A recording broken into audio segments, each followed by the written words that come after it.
All right. Hi, Rosemark customers. Thank you so much for joining us. We have a fantastic guest speaker with us today, Debbie Miller with 52 Weeks Marketing. She is someone I would call a friend. We've met many, many times at different conferences and vended together. And she's also been a partner here with Rosemark for many years. We just love her and we love Dylan. They do a great job of helping our customers. So let me tell you a little bit about her, and then I'm going to let her kind of dive into this presentation. So she is the president of 52 Weeks Marketer, but she has also been in your shoes. Utilizing her previous marketing experience in Big Pharma, she created 52 Weeks Sales and Marketing System. In 10 years, she built a $10.5 million home care organization using the 52 Weeks Marketing B2B program. So I can let you guys read all of this spiel about her. Please do. The key takeaway that I want you to get from this is that she's been in your shoes. She understands marketing. She understands the home care agency. And one of the things that it says here is that only 3% of home care providers actually have sales and marketing experience. So if you're one of the 97% of people who own or admin a home care marketing company or a home care company, please listen to what Debbie has to say, because marketing is not something that is easy. I am a marketer. I would never want to try to run a home care agency. Debbie is one of the unicorns in the industry that can do both, but most people can't do both. So thank you, Debbie, so much for being here today. Thank you for speaking to us about this. And I'm going to go ahead and turn it over to you and let you get started talking to us about the importance of planning here at the beginning of 2025. But also, this is an evergreen. If you start planning in the middle of the year, come back. Don't say this was for the beginning of 2025. Use this as your planning for anything, no matter what time of the year it is. Thanks for having me. And yes, I always enjoy our time together when we're able to spend some time in different cities across the country. But it's great to be with you all, and also your clients as well. So welcome, everyone. And today we're going to take a look at some of the planning components that you should be considering, certainly as early as you can, to prep for 2025. We obviously want you to get off to a great start. So we're going to look at some templates today. I'm going to walk you through a process that I utilize and have been in the process, and I'm about to roll out my plans to my team. So I'll tell you a little bit more about that as we go along. But as Nikki said, I am in the trenches just like you are every single day. I am here online from my agency here in Nashville, Tennessee, a large agency. And so I know exactly what you're going through, and we juggle a lot of balls, don't we? This is the most diverse type of business I think anyone can own. There is so much to this, to a home care agency, and we have a lot to think about. And the problem with that is it can sometimes distract us from doing the important task of planning. And so today I'm here to really encourage you to try to set those things aside, rely on your team to hold things together so that you can really put some effort into planning for your 2025, because it does take a concerted effort. So why is this important? Well, only if you look at the statistics, 33% of small businesses actually have a formal business plan. Yet businesses with business plans grow 85% faster than those without a plan. 71% of the fastest growing companies do have a business plan, and approximately 70% of businesses that survive for 5 years follow a strategic business plan. So what is this saying? Successful business owners have a plan. I started my business in 2009. We have never gone a year without having a concrete plan in place. And that has allowed us to measure and keep on top of how we're doing and having to make adjustments along the way. So we'll look at that in more detail. My goal here today is to really encourage you not to take what you get. And many of you, Dylan and I, work with a lot of owners across the country, and this seems to be the sentiment. Well, I'm just going to, take what I get. I really want you with this session to learn how to get what you want. All right. And so it begins with some key things that you want to be thinking about. There's definitely some components here that we're going to take a look at. Yeah, I mean, the whole thing is about the plan, right? So people who've never had a plan, they have no idea where to begin or what's involved. So can you tell us a little bit, what are the key Absolutely. components It of a plan? starts with determining what it is you want to achieve in 2025. What is that revenue target? I usually will start with that. And this is not a name it and claim it kind of situation. Unfortunately, I wish it was. It really takes a concerted effort. And as I said earlier, you really need to take the time, set the time aside to work on this. As a matter of fact, about the second week in December, I took myself down to Florida, rented a little place just by myself, and I worked on my plan. But I'm going to talk you through some of the things that we did ahead of time so that I could really, when I set down to writing the plan, I had a lot of these key things already taken care of. So the first thing is a competitive analysis. That's a key component. All right. We're going to delve into each one of these in a little more detail in just a second. You'll want to do a SWOT analysis. Then you're going to create the plan of action based on all of those analyses and getting feedback from your key players on your team that will help you to understand from their perspective, from their corner of the business, what are they seeing? What are the strengths and weaknesses from their perspective? By the way, everything that I'm going to take you through today is part of the process that I personally do. I always like to put my money where my mouth is, and whenever I do any education, I share with you what it is that I'm doing in my business so that you understand this is all doable. All right, but it does take time. It does take really being intentional about this process. Okay, so as we're working through all of these key pieces, what we're ultimately going to end up with is the plan of action that your team will follow, as well as your pro forma. Those are your financials that you're going to utilize throughout the year to be checking your success against. All right, and that's what's really important for you to understand, because if you say have the intent to bring on some more employees, you want to know how you're doing and against your objectives to make sure that you can afford to make that next step. So more about that in just a minute. So when it comes to this whole process, it really does take a team effort. And the more you involve your team, the better it's going to be. All right. So like I said, I have a lot of the different departments involved in, say, the SWOT analysis, helping with coming up with some of the key strategies. What I love about that is it gives everyone in the organization a voice. You are all collaborating on the goals so that everyone understands what their role is in you achieving those goals, but also they get buy-in. You've got buy-in from the team. This is something that they're committed to doing because they were involved in the development of that plan. Then what you'll want to do is, once you've come up with the plan of action and you've created your pro forma, have your whole organization together, and I mean your administrative staff. Bring them in, have a meeting where you are able to communicate the why and the how, what you're wanting to deliver on, why this is important, and then how you're going to do it, and show them what their part is in your success. They're the who. All right, so this is very, very motivational for them.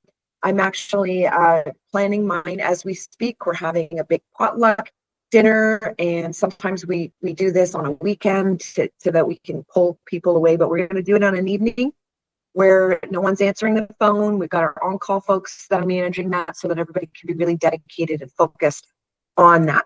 So that's coming up for us in our next little our next step in our planning process.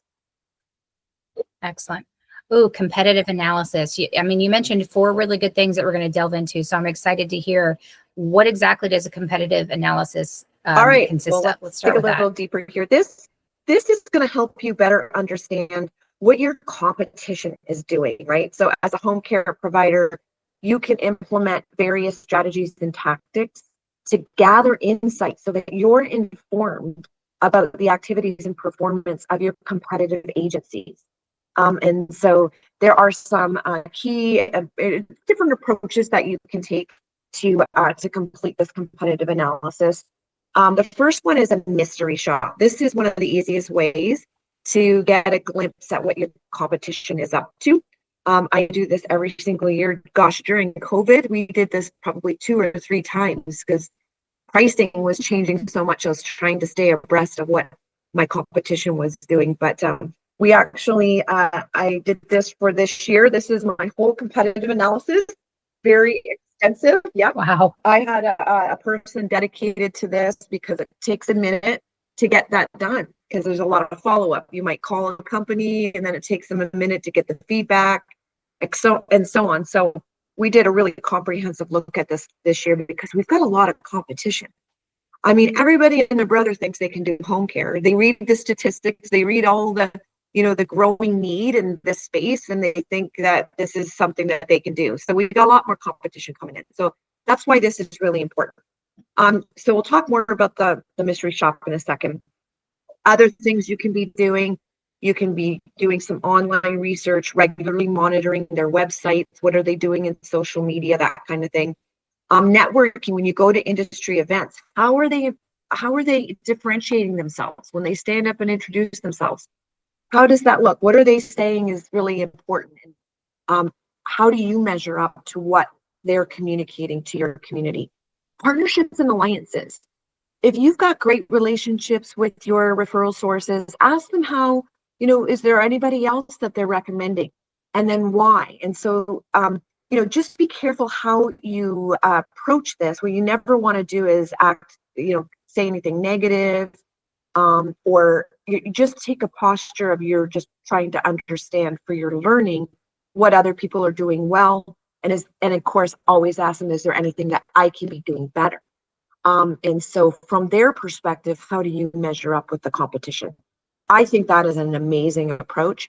I would schedule a meeting with your key referral sources and not just use that for your meeting and say, look, I'm just trying to better understand what it is that I could be doing better, and so on. So that's also a great one. And when you're doing your any kind of analysis, always be looking at what your competition is doing when it comes to caregiver recruitment.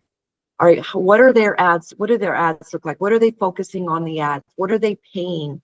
All of that, because that is such an important piece of our business, right? We could be marketing all day long, but if we haven't got the caregivers to service those clients, we're going to be in trouble. So that's also a really important factor that you want to consider when you're doing any analysis. All right, so let's look at the mystery shop. I love this. This is one of my favorite methods of keeping tabs with what my competition is doing. And so why is this such a good thing? A lot of what we're going to learn in this process is going to help me fill out my SWOT analysis, okay? So when you are looking at how they're responding when you call, what the experience is from your potential clients, what do they experience? Where are they doing a really good job, okay? These are the kinds of things where you're going to start to be able to fill in things like the strengths and weaknesses. All right. So we had in one of our situations, the person that I had doing the mystery shop, just to give you an idea, they answered the phone. It was the owner of the organization answered the phone. They were in the car. This was during business hours. I think they called around 2:00 in the afternoon, and there was a screaming baby in the car, and they're trying to do an inquiry call. So that was obviously a terrible experience for the caller. And so that's important for us to highlight. Like, one of our strengths is when we get an inquiry call, we answer that call professionally. We're very focused on the caller, and so on. So that would be a strength that you have. So you start to fill in all of those kinds of key data that you pick up and kind of that sort of rises to the top. when you're doing those kinds of things. Pricing, are there any specific packaging that they're doing, or bundling of services? All of those things that you're going to learn that you maybe should be doing, or maybe you are doing a way better job. So those are, again, are all great things that you're going to learn. And when it comes to pricing, etc., lots there to think about. So knowledge plus action equals power, right? So it's now taking that knowledge and starting to put it into action. And that's the key here. It's not just to have a binder and it sits on your desk. What are we going to do about it? Yes, we don't want things collecting dust, doing examinations and analysis and then just leaving them there, right? That's pointless. You just wasted a whole bunch of time. You mentioned strengths, you mentioned weaknesses. I personally am familiar with the SWOT analysis. I love them. Being in marketing, market research, we are big proponents of SWOT analysis, but there are probably a lot of people watching this who've either never heard of a SWOT analysis before, or they may have heard of the term, but they have no clue what it means. So can you walk us through, first of all, what does it mean? And then tell us how you tackle this type of analysis. I love it too. And I've been doing a SWOT analysis for years. So what does SWOT stand for? It stands for strengths. I was going to say sweat. No. the sweat part of it's going to be coming when you do your plan of action. Right? Weaknesses, opportunities, and threats. Okay. So you're going to look at what's going on inside your organization and outside of your organization. All right. So some of the factors will be within your control and others will not be. But in either case, you're going to have a better idea of how to respond to some of these things once you analyze them, all right? And, you may have to have contingency plans and so on. So, but when you utilize this collaboratively with your folks on your team, it can really give you a broader perspective of your organization. And so this is where I divvy up. I give each of my department heads a SWOT. So from their perspective, from scheduling, what are our strengths, weaknesses, opportunities, and threats? From our business development team, from our client services team, from our recruitment team. They each do this, and then I roll it all up into one huge SWOT analysis. And then again, utilizing the same department leads, we talk about how are we going to deal with the weaknesses, how are we going to deal with this, with the threats, etc. So once you start to see these things lay out in these quadrants, strategies start to bubble up. It's really amazing. You go, oh my gosh, I see where we can really capitalize on this opportunity. And then you'll put the tactics in together to capitalize on it. So we'll talk more about that in a minute. All right, so let's look into a little more detail here. So strengths, what do I mean by that? This represent your internal positive attributes and capabilities that give your home care agency a competitive advantage. Okay, so these may include well-trained caregivers, a strong reputation for quality care, robust client referral networks that are, really working well for you, efficient operational processes, any other factors that set your agency apart. So you can see where once you've done the mystery shop, some of those things you'll be able to fill in here. Weaknesses. The weaknesses are the internal factors that are hindering your agency to achieve the objectives that you really want to work on. These could be challenges like a shortage of caregivers. A lot of us I definitely have that on my mind this year. High turnover rates, inadequate technology infrastructure. It might be an inadequate infrastructure in general, and maybe you don't have enough schedulers to manage the growth, etc. Any compliance issues, any internal limitations that are going to need to be addressed. Those are the things you'll want to include there. Let's look at opportunities. Opportunities are those external factors and trends in the home care industry and the broader market that you can leverage for to benefit your organization. These may encompass factors such as the growing population in a particular area of your geography, increased demand for special services. For example, during COVID, we had a lot of our referral sources like our communities and influence centers that weren't able to staff. So we were doing a lot of staffing for, say, assisted living facilities and even nursing homes. So that was a huge opportunity, right? That we were able to include. So those kinds of things, potential partnerships, things that are working well, that people are that are resonating with folks, the folks that will be included here. Let's look at threats. These represent external factors and maybe internal factors as well that are challenging or impacting you negatively. All right. What I would say here right now for a lot of us is inflation. The cost of care is going through the roof, right? Obviously, it has to because our costs are increasing every day. But what that means, and we're seeing this across the industry, it means fewer hours. So it's taking more clients to achieve the same revenue targets that we had just a couple of years ago. So that is a threat, and we need to be tackling that. So, what kind of bubbles up is, wow, we need to diversify our payer options. All right. So those are the kinds of things that you're going to start to see jump off the page that you'll probably have as one of your strategic imperatives as we move through this process. So this is just an incredible, we've got actually a template that Nikki will be making available to you that you can utilize to work through this whole SWOT analysis. I would again divvy it up, give it to different parts of your organization to work on, and then meet together and begin to strategize on that. So there's a handout. And I think it's important, Debbie, to remind people that this is not a sit it and forget it kind of document, because everything you just said, all of that changed. Yeah. COVID came out of nowhere. Now we're not dealing with it anymore. Inflation is something that we didn't have to deal with years ago. So all of these things are new and they're ever changing. And so next year, your strengths, your weaknesses, your opportunities and threats, they're all going to be completely different than what they were this year. So that's why it's important to have a plan every single year and not just reuse 100%. the same plan that you did the year before. Just as an example, last year, we highlighted this whole thread about cost. We saw it coming.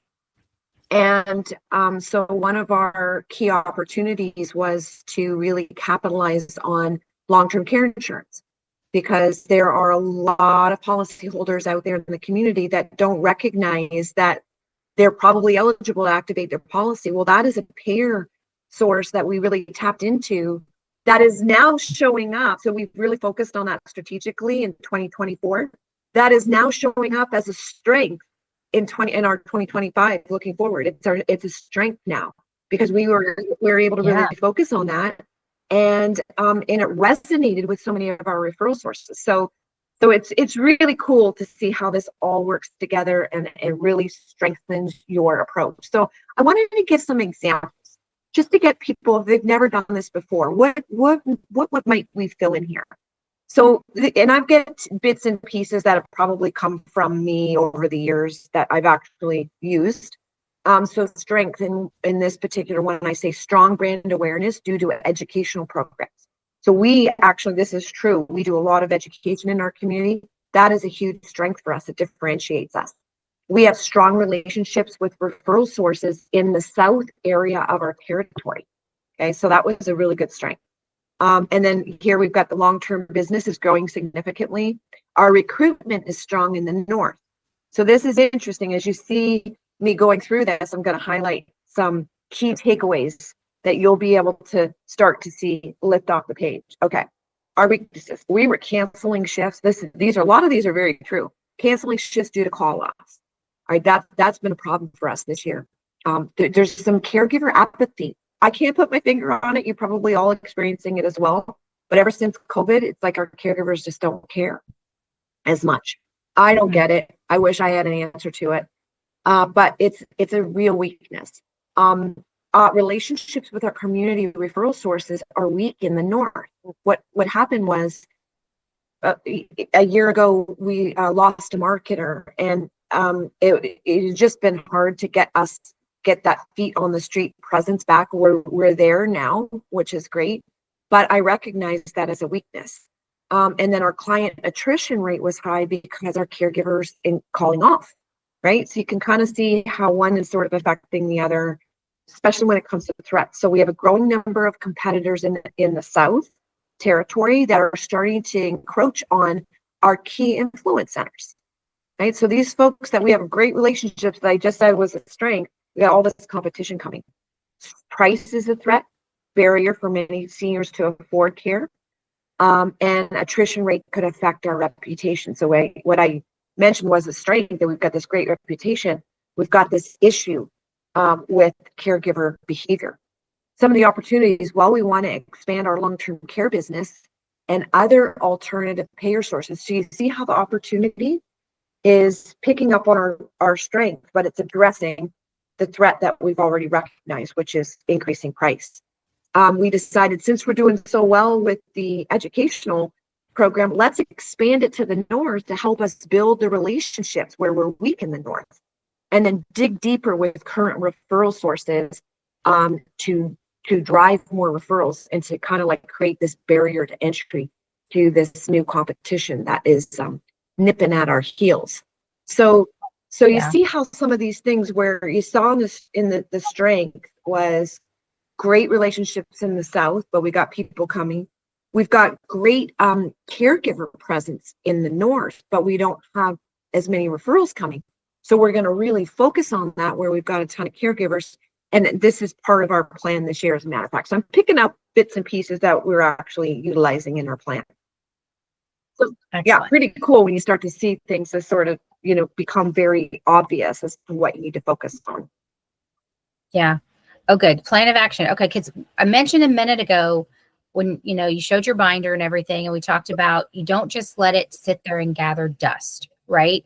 There has to be action. So talk to us a little bit. What is a plan of action and why is it important for home care agencies? Is where the rubber hits the road, right? This is where you got to go away for a couple of days and really take everything that you've gathered and put it on paper.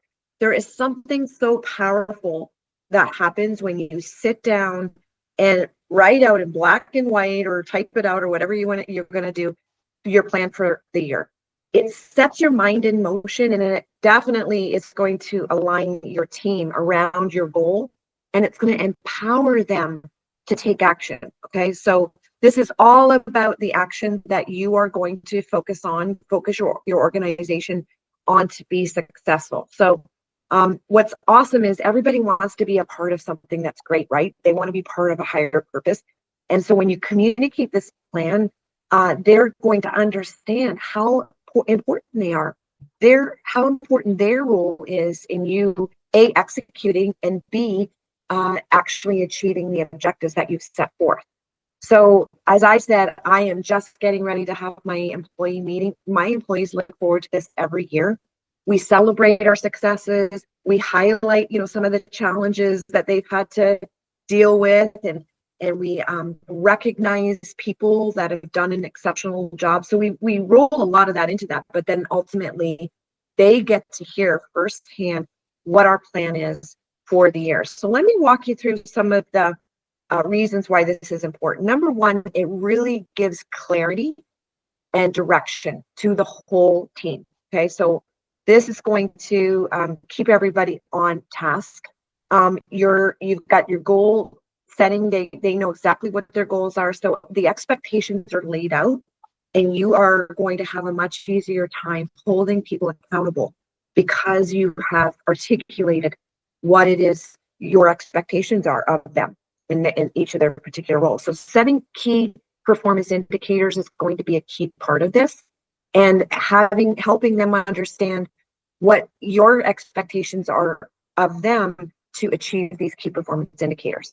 It's going to help with the decision making. Like I said earlier, you may have in one of your strategic imperatives that you have to bulk up your infrastructure and hire, say, another scheduler.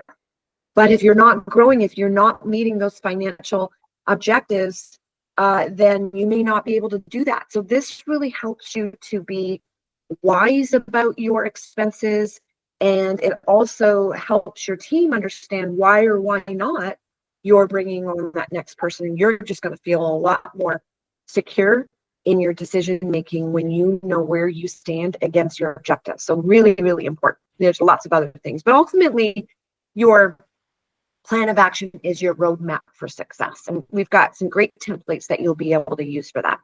So the first thing is to start with your overall objective, your overall, say your revenue target for 2025. All right. So it's got to be, use SMART model, right? Which is specific, measurable, achievable, relevant, and time bound. So it's not like, well, something, vague, like, well, I want to grow my revenue. That's too vague. Okay. So what you want to do is say, I'm at $2 million today, but by the end of the year, I want to be at $3 million. Okay. And then you're going to fill in all of the steps that are going to help you to get there, which is where we're going to go with this. So that goal becomes your overarching objective, which is I want to achieve $3 million in 2025. All right. Then the next step is to look at where you currently are when it comes to all your key performance indicators. Okay. What is your revenue? What is your number of clients? How many hours is that? How many referrals are you generating right now? What is your profit? How many caregivers are you hiring? And so on. What does your staff look like? Your infrastructure look like? So you take a glimpse of every single data point and say, this is where we are right now. And then you articulate, you write down where it is you want to be. What's it going to take to get to that $3 million? How many clients is that going to take to get to 3 million? How many hours? Well, then build back to get that many clients. How many referrals am I going to have to generate? So all those KPIs you want to capture. Your number of caregivers that you're going to need to hire. So again, now your recruiting team goes, oh boy, we gotta increase this. So what's that going to take? And so on. Right. So then from there, so you're gonna go from still where you are to where you want to be, and then all the strategic imperatives. These are what you have to do to get there, or the strategic imperatives. And these are the fundamental and non-negotiable goals or your priorities that serve as the cornerstone of your growth strategy. Okay, so these are the things that have to happen to reach your objective. All right, and we'll go into a little bit more detail. I'll give you some examples in just a second. Well, from there come your strategies. These are the strategies that are going to help you achieve those strategic imperatives. They're going to help you foster that growth. Okay, so this might include defining your target markets, assessing your competitive positioning, determining your service offerings, all that kind of stuff. Okay. And again, I'll give you some examples in a minute.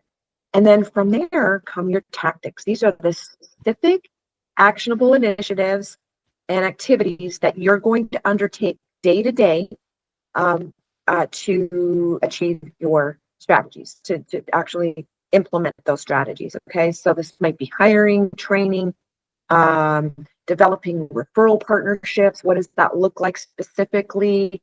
Those kinds of things. Targeted marketing campaigns.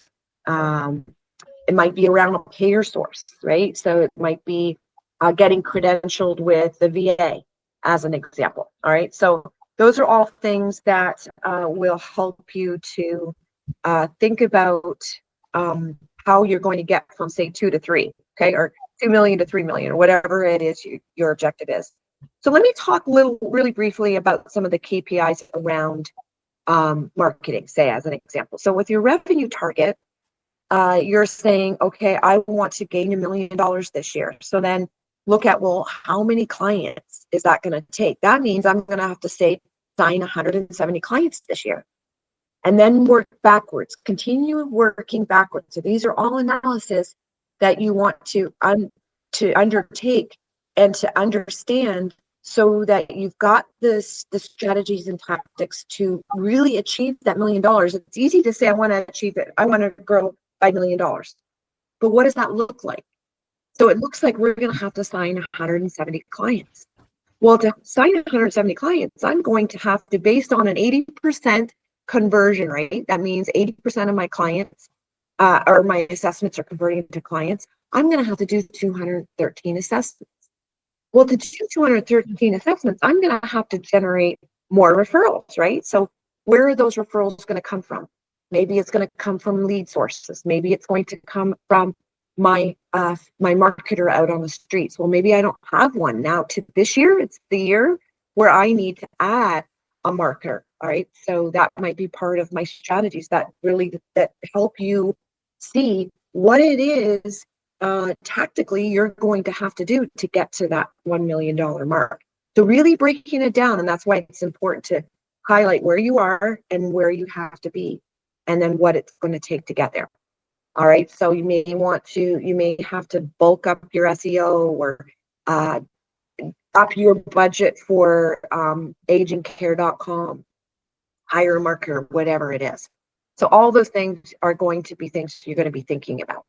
All right, so I wanted to give you an example. All right, and this is, again, bits and pieces of this have probably come from some of my plans over the years. But say you want to increase, in this particular case, we're going to go from $2 million to $4 million in 2 years. Okay, so where we were now was about 65 clients.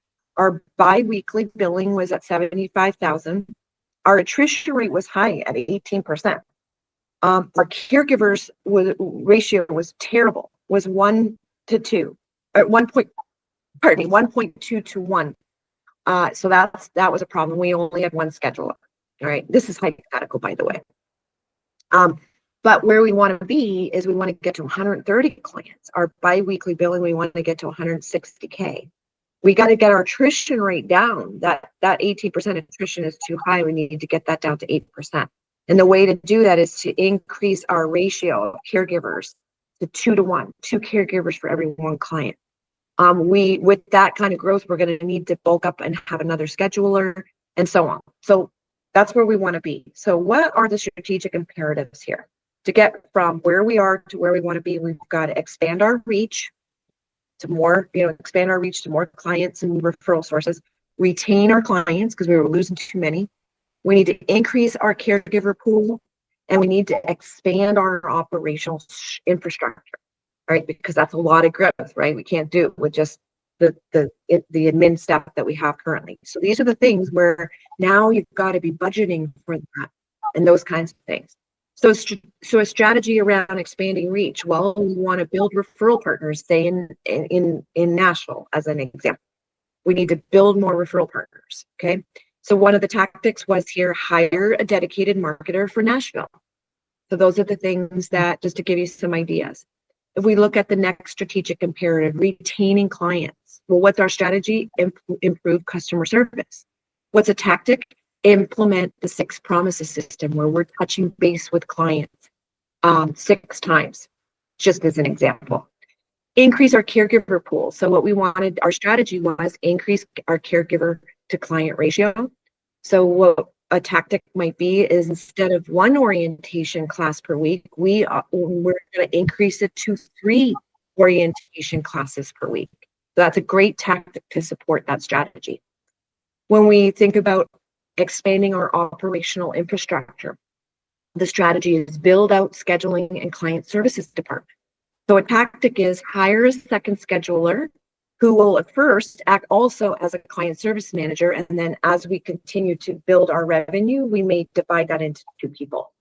So again, these are just examples to get you thinking about how to approach that whole plan of action process. All right. And so we, under each one of those strategic imperatives, I have several strategies. Okay. It's not just one. Don't think it's just one strategy and one tactic.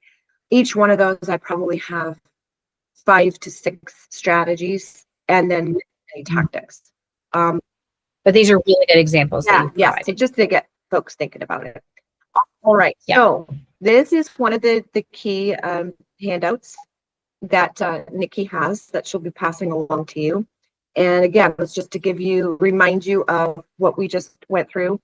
And I've got a little descriptor up there in the top left-hand corner if you forget what I've said here about what each one of those things represent. So again, you're going to have an opportunity to utilize these templates for your own organization and developing your own plan. So once all of that is complete, you'll be able to create your pro forma, which is your financial projection or forecast. Think about it, and outlines your expected revenue, your expenses, your profits. That's really, really important. And this is your what if scenario, right? So if you don't make, say, if you're by March, you're hoping to add on your next scheduler, but your sales target was much lower than what you had forecasted, you may have to wait until June and then focus the team on, hey, we're not hitting our revenue target here.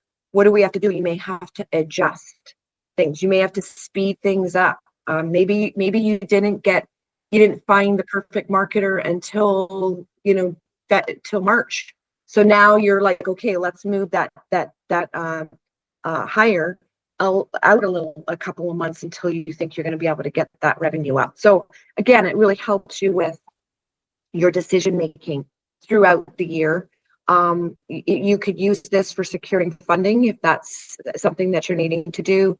Again, you're going to be able to identify risks early on and respond to them. Okay, this isn't just, remember, it's not take what you get, it's get what you want. So this is going to help stay laser focused on all of that. Wow, that was a lot to cover, wasn't it? That was a lot. So going back to, I think I said it like 3 times during this presentation, but it's not about just having this information, it's turning it into action. So as Debbie said, she's graciously provided several templates that will be linked below this video. So here is a great one, milestones. So the next step, I feel like, for our customers is that they need to take this document and they need to fill in the dates, and then they need to hold themselves accountable to the dates. Debbie, do you have any tips on how to hold yourself accountable? Do you need an accountability partner, or is it something you can do on your own? If you have somebody that you can really lean on, maybe you'll get your spouse to hold you accountable. If you're in the business alone, if you've got your right hand person, you may together work on the due dates that are reasonable, but that push you a little bit because we're already well into January, right? So I would set an end date first and then work backwards.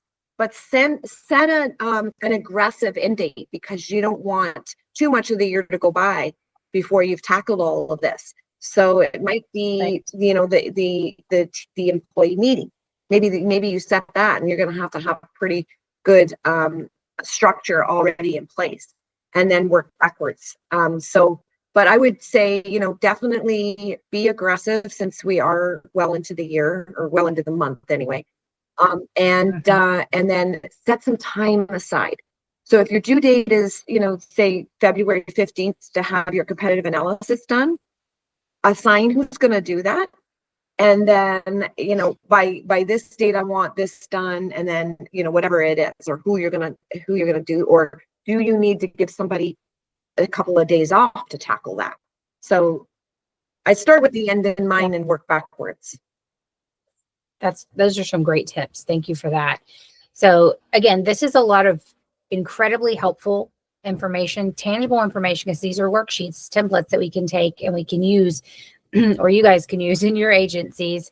But I also feel like any business can really use this information. It's incredibly helpful, and setting a plan to start your year is something every single business in the world needs to do, right? Not just home care agencies. But thank you for specifically talking to the challenges that the home care industry are facing. I know that you are not alone in struggling to find caregivers and dealing with inflation and all the things that you mentioned earlier. But going back to the beginning, where I mentioned that you are a unicorn, you have spoken from the heart, and you've spoken from your experience as a home care owner. But I want you to kind of turn a little bit now and talk to us from the perspective of a marketer, because you have this amazing company, 52 Weeks Marketing. So tell us how it got started, what it is, and how it can help other home care agencies for that, like and yours. for the opportunity to tell you a little bit about 52 Weeks Marketing. So as Nikki said, I am the founder and CEO.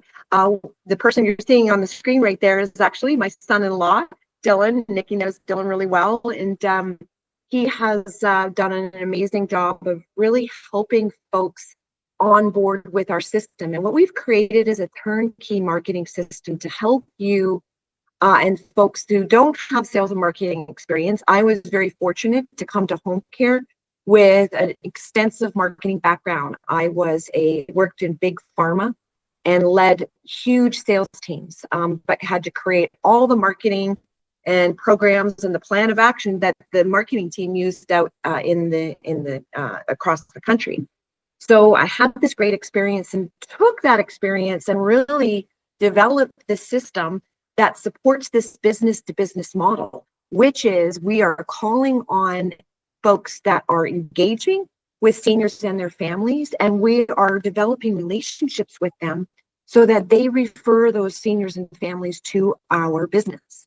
All right, so it's a relationship type of marketing that we really do here, because it's typically somebody in crisis that needs a home care solution, and so we are influencing the influencer to drive them to our services and encourage those influential people to have their seniors call us.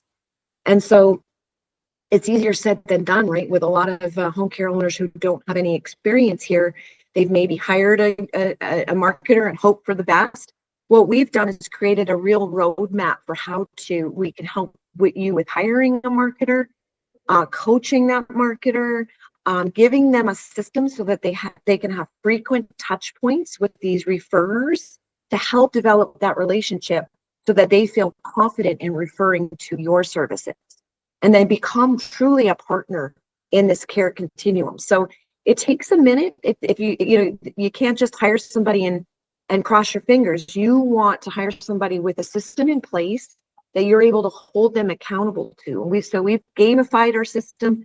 They're working toward earning so many activity points. We've got an incredible CRM that keeps them on track. And at any given time, as an owner, rather, you know exactly what your marketer's out there doing, what kind of activity they're doing. Are they doing face-to-face? Are they just dropping things off, etc. So we've wrapped a lot around this to help you be successful and to really drive referrals to your organization. And that means more clients, and that means more revenue. So it's a pretty neat system. I've used it myself in growing my business. It's literally to this day, I've had my same marketer. We're into her 15th year with me. Wow. 15. Congratulations. Yeah, I have another marketer who's been with me for 10 years, and they use the system day in and day out. And it's been really, really successful for us. So Dylan helps other owners across the country get this going, and it can be really beneficial. Yeah, and that QR code right there that leads you to Dylan's Calendly link, so you can go ahead and set up a meeting with him. You can demo the system. You can ask your questions. But again, it goes back to what 3% of home care agency owners actually have marketing experience. So don't assume that you know everything about marketing. Your job is to take care of your clients, to make sure that you have caregivers in place and staff in place to run your agency. You have a lot of other things that you have to do to manage your agency. So many balls to juggle. So this is something you can take off your plate, and Dylan and Debbie can help you with the marketing aspect, which is a vital, important part of home care. Absolutely. We want you to achieve those 2025 goals. That's what it's all about. Exactly. Well, Debbie, do you have anything else you want to leave us with? I really appreciate you doing this and organizing this. There, I can see you now again. Yeah, so Yay. All the best to your clients, and if there's anything we can do to support them, we are here to do that. So thanks again, Nikki, Excellent. For organizing this. Thank you, Debbie, and thank you to everybody who's watching today. This is obviously being recorded, so you'll be able to rewatch this, share this with anybody in your agency who you feel would benefit from this, and again, share this with other business as well. It's not It's not a presentation that is just for home care agencies. I feel like any business can benefit from this presentation that Debbie did. So again, look for those links underneath the recording. And thank you again, Debbie, for your time. We appreciate it very much. You're welcome. Everybody have a great day. Bye for now.